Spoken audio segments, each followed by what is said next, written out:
The accident was the headline for weeks. Devoted wife faces tragedy as husband falls to death in hiking mishap. They ran with it. The tears. The sobs. The public displays of grief. Amanda played her role with Oscar-worthy skill. I watched it all unfold from a dim hospital room halfway across the world. The fisherman who found me barely breathing dragged my broken body into his skiff, not asking questions. The local doctors worked miracles. My face was wrecked, my body mangled, but I was alive. Unrecognizable, but alive. While I recovered in silence, Amanda performed. She appeared on every talk show, every morning news program, her mascara always just barely running perfect for the cameras. He was my everything, she'd sob into the microphone. I just want to honor his memory and keep his legacy alive. And then came the donation drives. People sent money. Lots of it. She spun a whole story about my unpaid medical bills and crippling debt, all lies. Amanda cashed in on my tragedy while I lay half the world away, watching her build a fortune off my supposed death. I didn't just watch. I planned. The doctors called it a miracle that I survived. I called it an opportunity. My face was different now after the surgeries, scarred, reconstructed, but that worked in my favor. Amanda wouldn't recognize me. No one would. As I regained my strength, I made contacts. Private investigators, forensic accountants, lawyers who didn't mind operating in the gray areas of legality. One of them handed me a file one rainy afternoon, thick with documents. "Your wife's quite creative," he said, flipping through pages. She forged over $200,000 in medical expenses. Fake clinics. Fake invoices. Offshore accounts. She didn't even try to cover her tracks. Of course she didn't. She thought I was dead. She was building her empire on my grave. By the time I returned to the country, I was ready. The lawsuit wasn't filed in my name at first. My legal team built the case anonymously while Amanda paraded around as the grieving widow. The court summons arrived like a lightning strike. Fraud. Embezzlement. Wire fraud. Tax evasion. And the cherry on top? Insurance fraud. The trial became national news overnight. The woman who cried for me on TV now sat pale and shaking before a federal judge. She tried to smile for the cameras, but the strain was showing. Then came the forensic accountant's testimony. The forged medical bills. The non-existent clinics. The doctored bank statements. Each document was shown on the courtroom screen, bigger than life. Amanda's eyes darted wildly as the prosecutor built the mountain she would be crushed beneath. And then, my moment. I stepped into the courtroom on the final day, wearing a tailored suit. Scarred. Whole. Alive. The gasp in the room was deafening. Amanda's face went white. Her mouth opened, but no sound came out. She staggered once, then again, before collapsing to the marble floor with a thud that echoed like poetic justice. I just stood there, hands clasped behind my back, watching. Justice wasn't loud. It didn't need to be. It was enough that she saw me alive and knew it was over. You know what no one tells you about betrayal? It's not the knife in the back that hurts the most. It's how deep it was allowed to go while you trusted them. As Amanda lay there on the cold marble, paramedics rushed in. Oxygen mask, for stretcher, the whole show. But I knew it wasn't her heart giving out. It was her little world collapsing under the weight of its own lies. I didn't bother approaching her.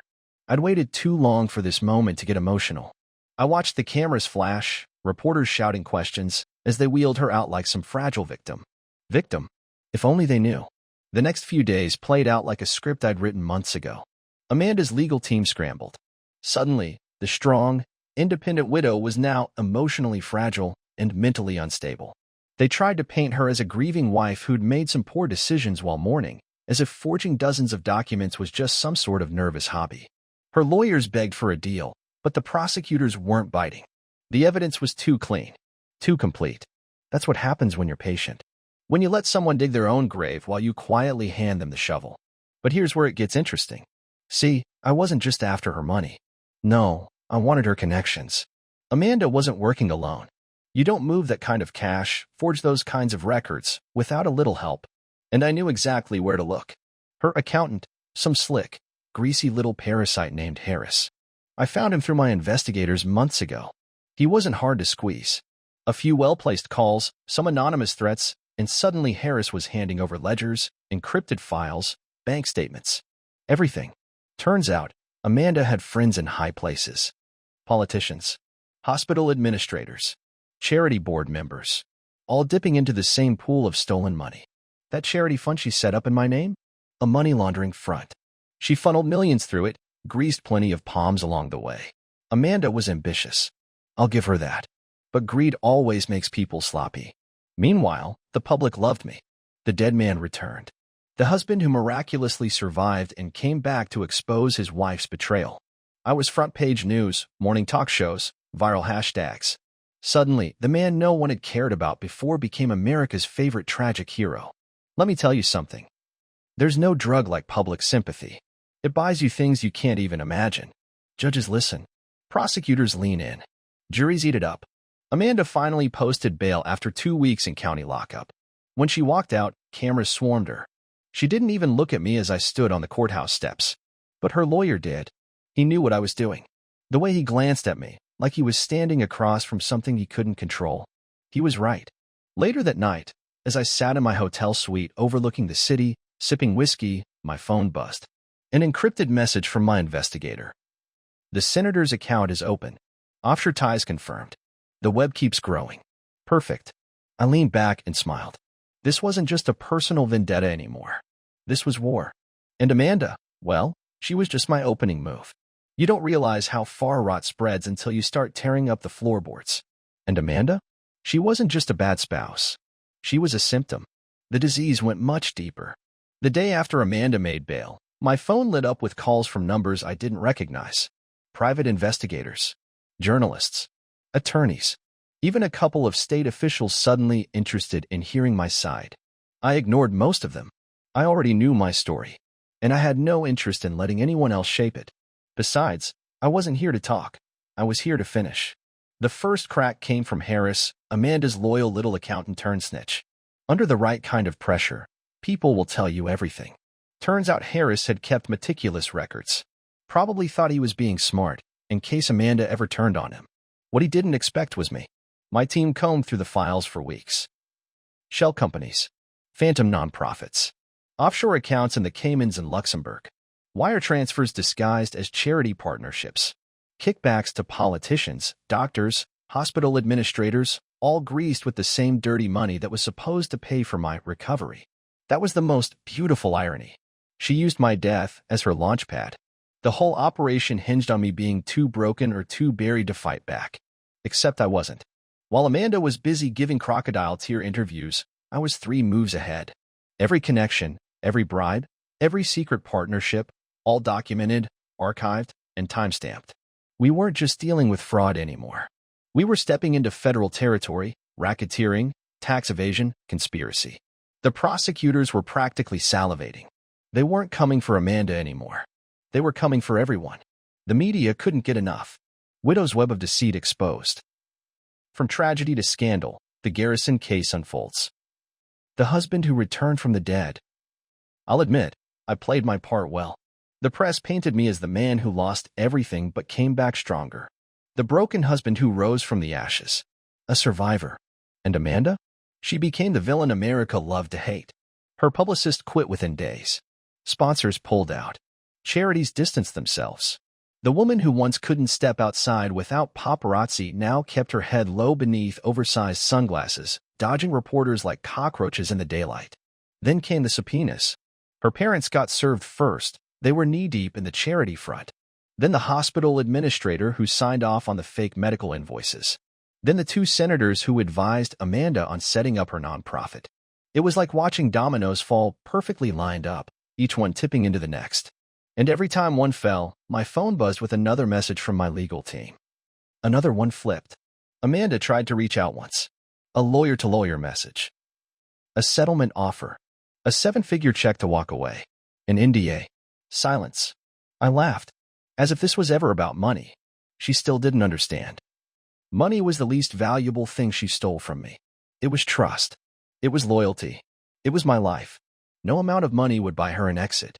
When the RICO charges hit, she finally broke. Her lawyer scheduled an emergency hearing. Amanda begged for a reduced sentence, promised to cooperate, to name names, to hand over every document she had. I watched the hearing from the gallery, arms folded.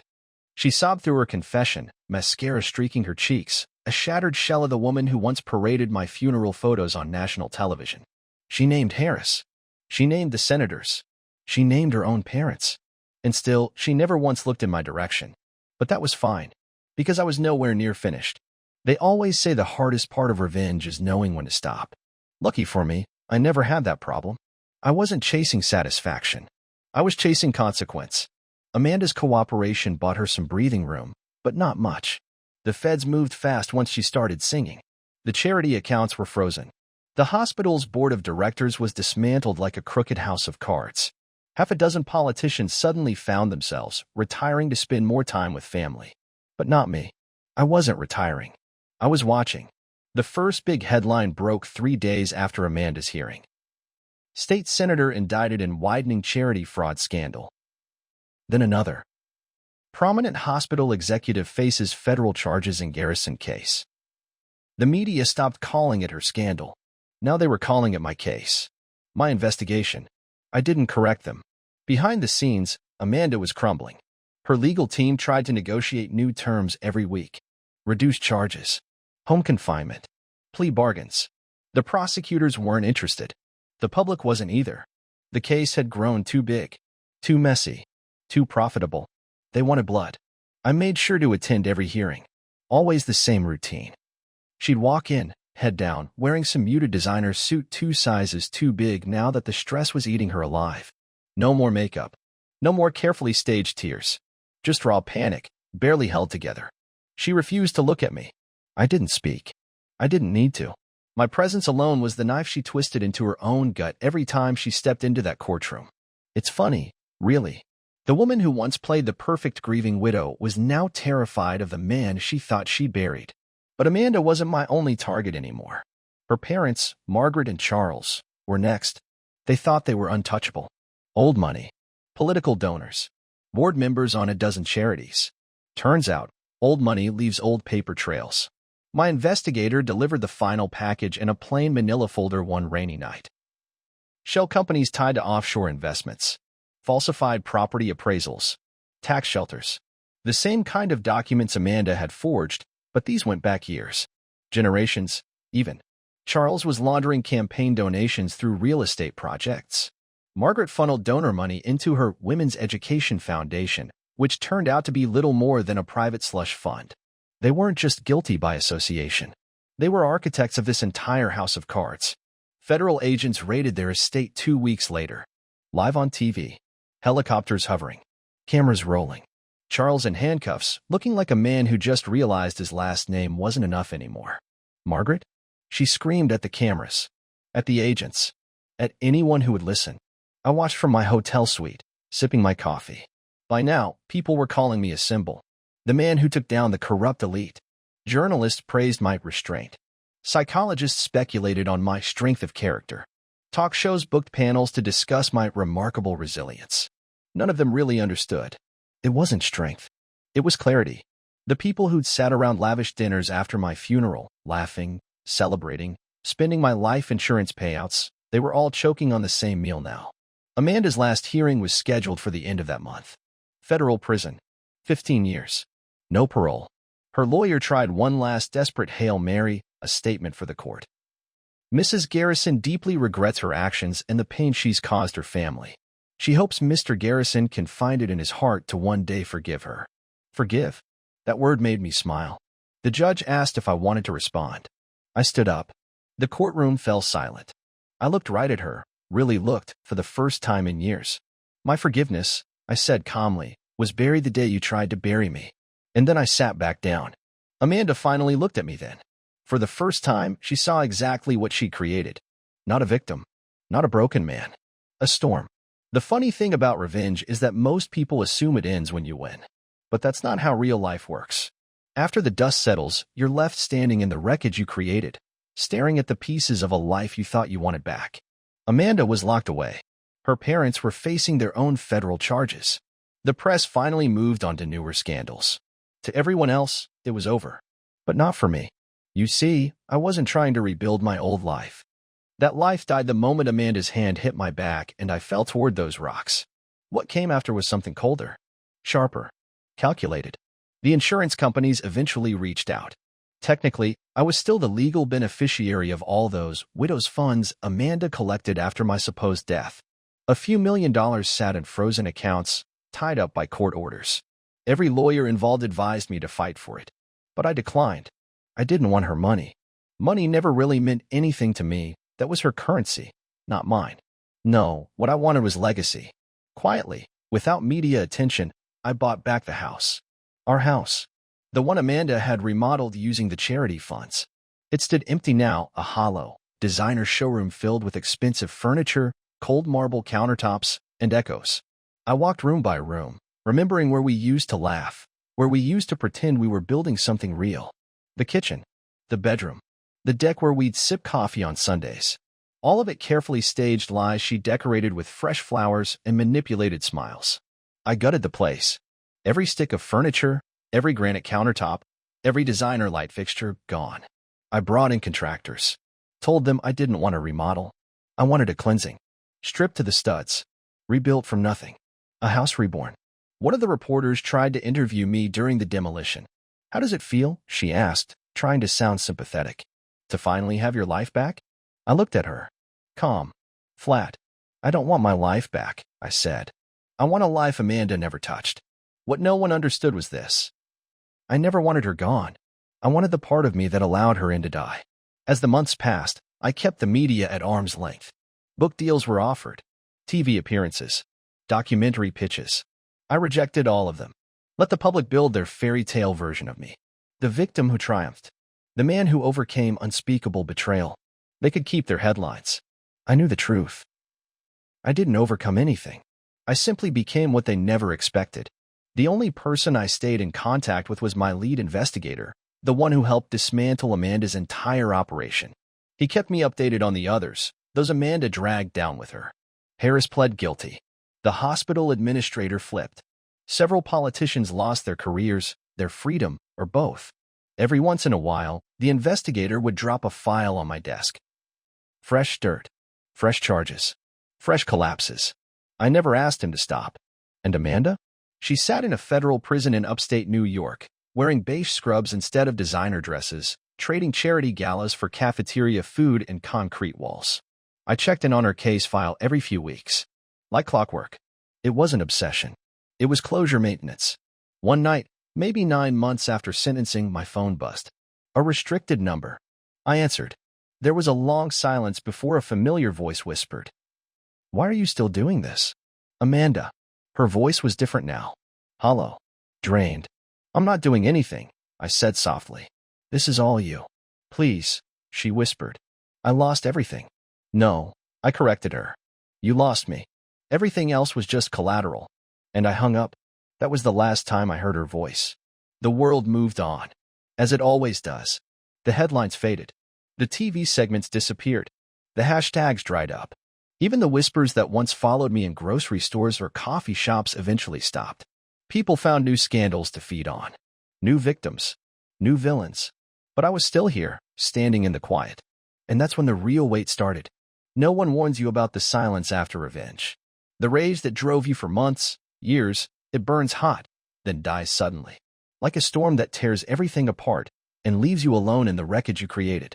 There's no applause when you win. There's no relief. There's just nothing. I moved into the rebuilt house, but it didn't feel like home. The walls were fresh. The rooms clean. The design modern and minimal, exactly what I asked for. But when you gut a place that thoroughly, you also gut every memory. I thought that's what I wanted. Turns out, emptiness has its own echo. Some nights, I sat on the back porch with a drink in my hand, staring into the dark. The wind rustled through the trees, the same trees that once watched me fall to my supposed death. Poetic, really. The same place she tried to erase me became the place I reclaimed. But even then, her shadow lingered. Not as a presence. As a question. How the hell did I not see it sooner? The betrayal never comes from strangers. It always comes from the ones you trust the most. The ones who know where to cut. Amanda didn't just cheat on me financially. She violated something far worse. The part of me that believed in us. That's what people never understood. It wasn't the money. It wasn't the fraud. It wasn't even the attempt on my life. It was that I gave her my entire soul, and she treated it like disposable income. That's what she really killed. I tried dating once. Someone my lawyer introduced me to, kind, smart, sincere. But I couldn't pull the trigger. I couldn't stop measuring every smile, every glance, every sentence. I'd sit across from her at dinner, nodding politely while my mind replayed old memories like a cruel film reel. Amanda laughing at charity events. Amanda holding my hand at award ceremonies. Amanda wiping fake tears off her cheeks for the cameras. The show. All of it had been a goddamn show. The kind woman across from me never had a chance. How do you trust again when the first one you trusted tried to bury you? My therapist called it post-betrayal trauma. Nice clinical label. I called it. Knowing better. By the one-year anniversary of Amanda's conviction, the house was completely paid off, the legal accounts were closed, and my name was cleared from every remaining tidier crimes. Officially, I was a free man. Unofficially, I was a man who understood too much about people to ever trust one fully again. One afternoon, I received another call from my investigator. Not about Amanda. Not about her parents. Not about the politicians. But about him. Someone I hadn't thought about in months. The man who was supposed to be my friend, who knew Amanda's plan before she pushed me. The one who never warned me. Never lifted a finger. The one who stayed in the shadows while she collected donations and played the grieving widow. Found him, my investigator said simply. He's made himself comfortable. Moved across the country. New name. New business. Living large off some conveniently timed offshore transfers. He paused. What do you want to do? I exhaled slowly. The storm wasn't quite finished after all. His name was Eric. At least, that's what I once called him. Best friend. Best man at my wedding. The man who toasted us that night with some half-assed speech about eternal love, while already knowing what Amanda had planned. Coward doesn't even begin to describe him. For a while, I thought he might have just been a bystander, caught in the middle, unsure of how to act. But no. My investigator's report shattered that fantasy. He wasn't just a bystander. He was a silent partner. The trail was easy to follow once we knew where to look. In the months after my death, Eric suddenly became quite the entrepreneur. Multiple LLCs, cash injections, real estate buys, all conveniently funded by the same offshore accounts Amanda used. Same laundering network. Same dirty hands. Amanda may have orchestrated the scam, but Eric was the safety net. The man on the outside, positioned to keep everything afloat if things went south. While I lay broken and bleeding halfway across the world, he was closing deals. Expanding. Prospering. I don't know what disgusted me more, Amanda's cruelty or his cowardice. The report said he was now living in a coastal town under a new name, Aaron Blake. New face. New beard. New haircut. But underneath all that, still the same snake. My investigator asked the question again. What do you want to do? I gave him the simplest answer. Everything. You don't just hit people like Eric with legal charges, not at first. Men like him slip through cracks. They hide behind lawyers. Shell corporations. Technicalities. No. You take their armor first. You strip away their security, their network, their illusion of safety. You turn their own paranoia into your best weapon. We started slow. Anonymous tips to the IRS about his sudden influx of unreported assets. Inquiries filed through regulatory bodies. Investigators reaching out to his banks. Whispers about irregularities with his business licenses. Nothing illegal, yet, but enough to make him sweat. Enough to force him to look over his shoulder every morning. His accounts started getting flagged. A few deals quietly fell through. A few partners pulled out. He wouldn't know where it was coming from. That was the beauty of it. Paranoia is far more effective than confrontation. I wanted him to feel what I felt. Vulnerability. Uncertainty. Isolation. A few weeks later, Eric's name started circulating in business circles. Questions arise about Blake Holdings' sudden expansion. Federal inquiries into possible tax evasion. The walls were closing in. And he didn't even know yet that I was alive. Then came the next phase. The face-to-face. I booked a reservation at the high-end restaurant he frequented, the kind of place where men like Eric feel untouchable. I sat at the corner table, waiting, watching. He entered at 7:13 p.m., laughing with two colleagues, dressed in some overpriced suit he probably bought with stolen charity money. He hadn't changed. Still arrogant. Still smug. Still thinking he won. As his party sat down, the host approached him carefully, respectfully. Mr. Blake? A gentleman has covered your meal tonight. Eric blinked. Who? The host pointed toward my table. Our eyes met. And right there, in that moment, everything shifted. His face drained of color. He froze. I raised my glass. Nodded once. Smiled. The kind of smile that says, I found you. He excused himself from the table seconds later, bolting toward the exit, nearly tripping over a busboy. I didn't follow him. Not yet. Let him stew. Let him wonder how long I've been watching.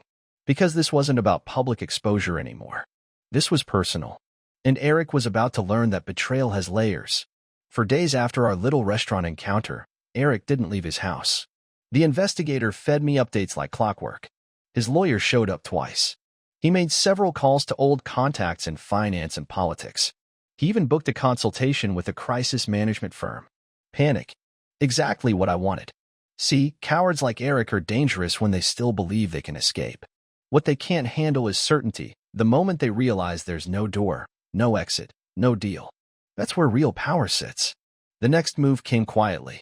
My team leaked documents anonymously to federal investigators already watching him. Wire transfers linking Amanda's offshore accounts to his businesses. Corporate filings with forged signatures. A beautiful web of financial ties to the fraud network Amanda had already exposed. The prosecutors who handled Amanda's case? They were very interested in Eric now. 2 weeks later, federal agents knocked on his front door. Not with an arrest warrant, not yet.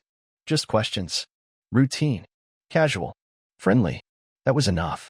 The next day, his attorney contacted the DA's office to schedule a voluntary interview. The panic was blooming. But I wasn't done.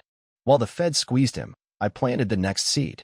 One final file, damning, indisputable, was leaked to an investigative journalist. And like clockwork, the story hit the press. Mysterious beneficiary behind Garrison charity fraud emerges. There was his face, full color, front page. No more hiding behind Aaron Blake. The court of public opinion didn't need evidence. It just needed smoke.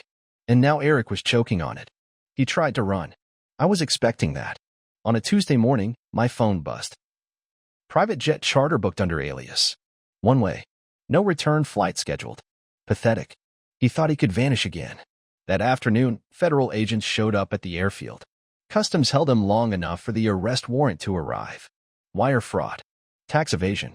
Conspiracy to commit financial crimes. They put him in cuffs before his suitcase even made it onto the plane. When the news broke, I poured myself a drink and watched the coverage, just like I had with Amanda. The same reporters. The same anchors. Only now, a different face filled the screen. I never once stepped into the courtroom during Eric's arraignment. He knew exactly who was behind this. That was enough. Let him sit in his cell and think about how long I've been playing this game while he slept soundly for years. And that's when it hit me. This wasn't revenge anymore. This was surgical removal. Every infection Amanda had left in my life was being cut out, piece by piece. Her family, her accomplices. And now Eric, the final rot. My past was no longer tainted, because I'd burned it all down and built something cleaner in its place.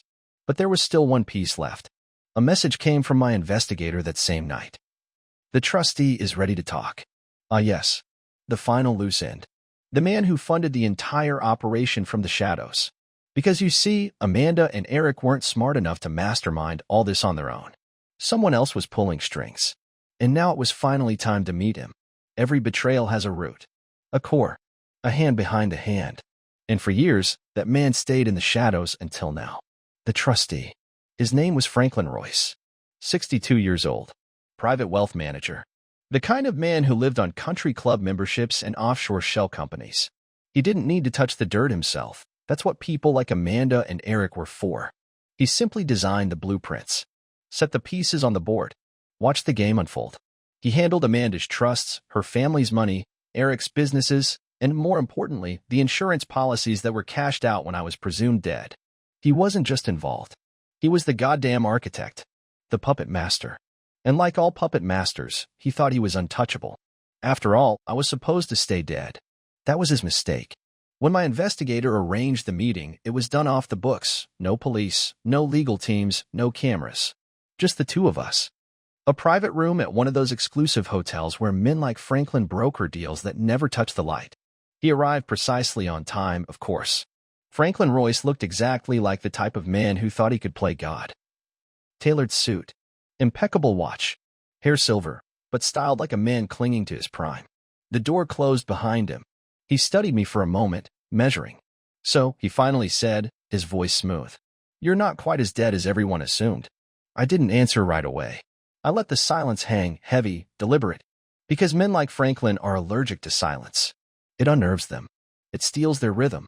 He sat down, folding his hands. You've made quite a mess for a man who should be grateful to be breathing. I smiled. And you've made quite a fortune for a man who thought I'd stay buried. His jaw tightened, just slightly. Attell, you came here for something, he said. Name your price. There it was. The offer. The payoff. The last desperate chess move. I leaned forward. My price, I said, voice low, calm, surgical, is everything. His composure cracked. You don't know who you're playing with. Oh, I do. I let the weight of my words press into him. That's why I'm not here with lawyers or cameras. Not yet. I want you to hear it first, face to face. I slid the file across the table. Inside. The offshore accounts. The shell corporations. The payments funneled through dummy charities. The falsified medical bills. And most damning of all, the insurance claim paperwork with his signature. For a moment, his eyes betrayed something no money could fix. Fear. You've made enemies in every agency you've tried to outsmart, I continued. And they're very interested in a man who orchestrated one of the largest fraudulent death payouts in recent history. I paused. Let him sweat. But here's the part that's going to keep you up at night, Franklin. I don't want your money. I don't even want to see you in prison. His eyes narrowed. Then what do you want? I smiled. I want to dismantle everything you built. Quietly. Thoroughly. Permanently. Your name will disappear from every firm. Every board. Every foundation. You will resign from every trust. Your license will be revoked. Your assets frozen. And you'll watch it all happen without ever setting foot in a courtroom, because I'm not giving you the satisfaction of public martyrdom. He sat frozen. Because for men like Franklin Royce, erasure is worse than prison. They can survive bars. They can't survive irrelevance. If you resist, I added, voice sharper now, the agencies I'm working with will be more than happy to indict you publicly. And unlike Amanda or Eric, you won't survive the public crucifixion. For the first time, Franklin Royce looked small. Older. Weaker. Beaten. After a long silence, he spoke, barely above a whisper. You've thought of everything. No, I corrected. You thought of everything. I simply finished what you started. He signed the documents that night. Every resignation. Every forfeiture. Every surrender. The empire he built collapsed in silence. No headlines. No cameras. No legacy. Just oblivion. As I walked out of that room, I finally felt it. And then there was nothing. No enemies left. No lawsuits pending. No more headlines. No reporters calling at odd hours. No courtrooms. No investigators. No cameras. Silence. The machine Amanda, Eric, and Franklin built, gone. Dismantled piece by piece. Quiet. Surgical. Final. A kind of justice most people will never see. Not loud. Not dramatic. Just done. For the first time in years, I woke up without feeling like there was another move I needed to make. No more chessboard. No more players. Just an empty board and the man still standing over it. People think that moment feels like victory. It doesn't. It feels like standing in the ruins of a house you set on fire, finally safe, but surrounded by the ashes of everything you once built. I spent weeks like that. Alone in the house. The one I rebuilt from the skeleton Amanda left behind. It was flawless now, everything Amanda pretended to want, but never earned. Clean lines. Custom hardwood. Perfect windows with perfect views. A house free of lies. But the silence is heavy when you have no one to share it with. Some nights, I'd sit in the living room, staring at the old oak tree through the glass, the same one Amanda once posed in front of for the cameras while collecting sympathy donations for my recovery. What a beautiful performance that was. I remember watching that broadcast from a hospital room overseas, half alive, my face broken, my ribs shattered, my body held together by steel plates and stitches. And I remember making a choice that night. You're going to burn for this, Amanda. And she did. All of them did. But now? Now there was no one left to destroy. And the emptiness started to seep in. I tried therapy again. The counselor, a kind woman named Dr. Patel, told me, revenge is an action, a task. You completed the task. What's left now is not your enemies. It's you. She was right. The fight had kept me alive for so long. I forgot how to live without it. And yet, beneath that emptiness, there was still something I hadn't expected. Peace. Not happiness. Not joy. Not closure. Just peace. The kind of cold, quiet peace that comes when you know every loose end is tied. When you know they'll never come back. When you know you did what needed to be done. Amanda would spend the next decade behind bars. Her parents were financially ruined, their social circles obliterated. Eric? He cut a deal to avoid decades in prison, but his name was radioactive, broke, blacklisted, and living in some cheap apartment far from the life he once stole. Franklin Royce? A ghost. No one returned his calls anymore. And me? I wasn't the same man they tried to kill. Not anymore. That version of me died the day Amanda put her hands on my back and shoved. This version? He survived. He evolved. He learned. But there was still one last thing I hadn't faced. The one thing I had avoided since the entire storm began. Her grave. They buried her next to my plot. The irony of that still makes me shake my head. Amanda's family purchased the plots when we first got married. A lovely double space, facing west, under a line of oaks. For the two of us, she once said. Together forever. Yeah, about that. Of course, Amanda wasn't actually dead. But for the public, for the stories she sold, for the donations, she was a grieving widow who lost her husband too soon. My name is etched into that headstone. My birth date. A blank where the death date should have gone. They never carved it. Never got the chance.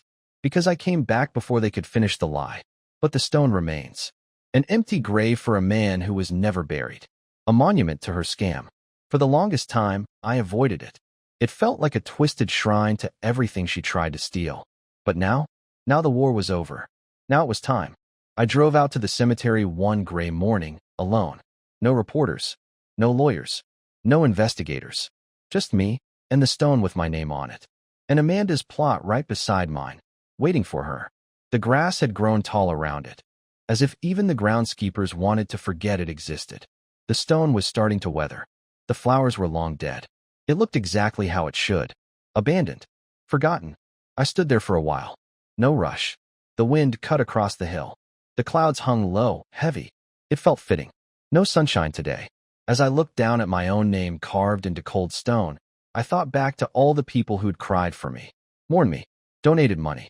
Every camera angle. Every staged interview. Every lie Amanda fed the world. And I let them believe it, because I needed them to. But what no one understood was this.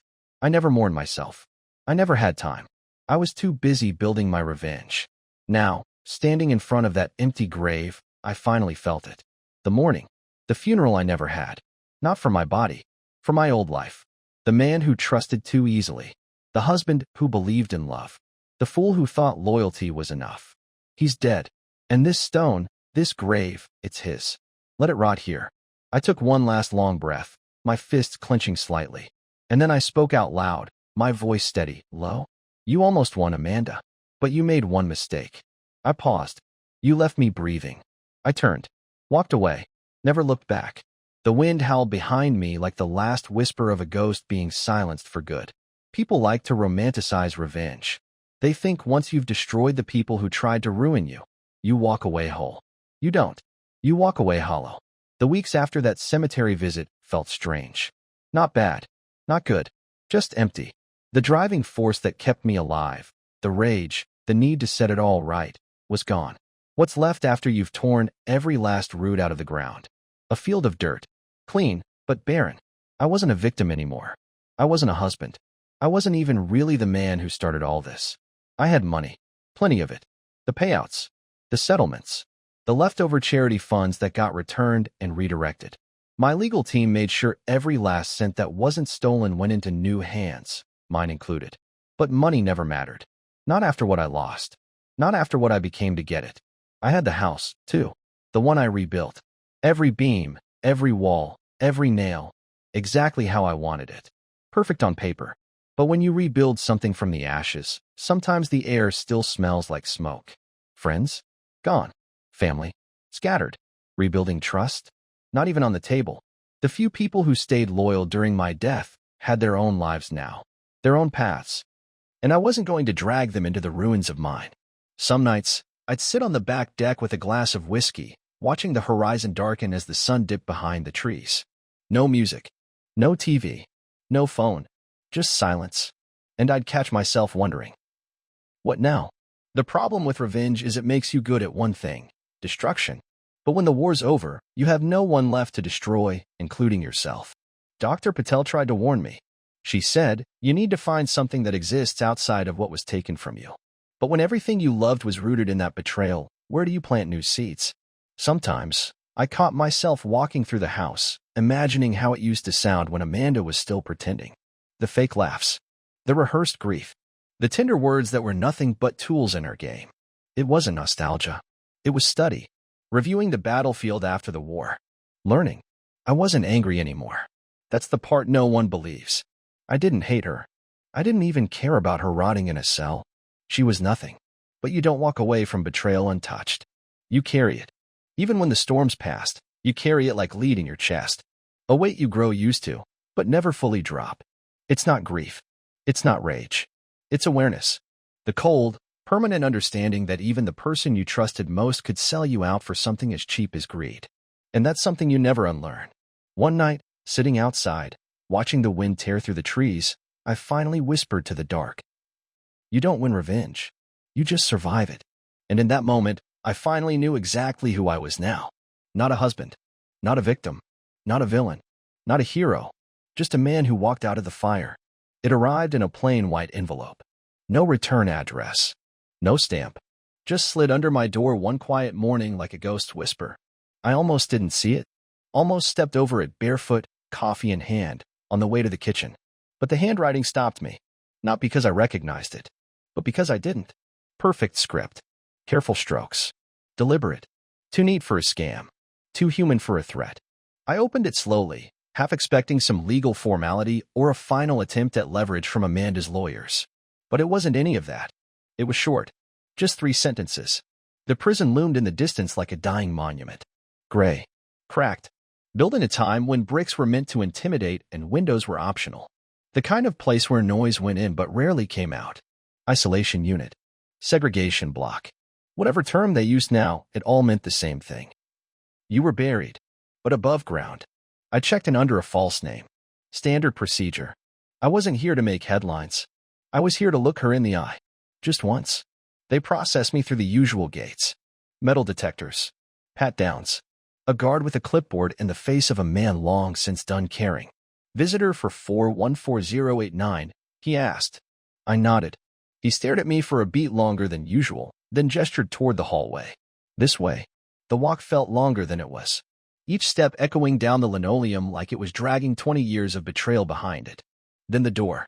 Steel. Reinforced. No windows. The guard unlocked it with 2 keys and stepped back. You've got 15 minutes, he said. I pushed the door open.